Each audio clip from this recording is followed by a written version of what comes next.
In Jeremiah 30 verse 17, we find a powerful promise from the Lord, "But I will restore you to health and heal your wounds, declares the Lord." These words offer hope and assurance in times of brokenness and despair.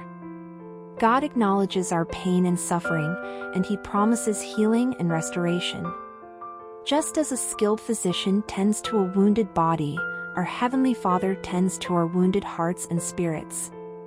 He doesn't merely offer a quick fix, He provides complete restoration. No matter the depth of your hurt or the scars you bear, God's promise is a reminder that He is the ultimate healer. In moments of brokenness, turn to Him, for He is ready to mend what is shattered, renew what is worn, and revive what is lifeless. Jeremiah 30 verse 17 teaches us that God's love is boundless, His power is unmatched, and His desire to restore us is unwavering. As we place our trust in Him, we can experience His miraculous healing and transformation. Today, as you reflect on this verse, remember that God is the ultimate healer. Place your hurts, your wounds, and your brokenness in His loving hands.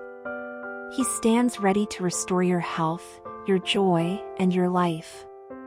Prayer. Heavenly Father, thank You for Your promise of healing and restoration. In moments of brokenness, help us turn to You, knowing that Your love and power are more than sufficient to heal our wounds and make us whole.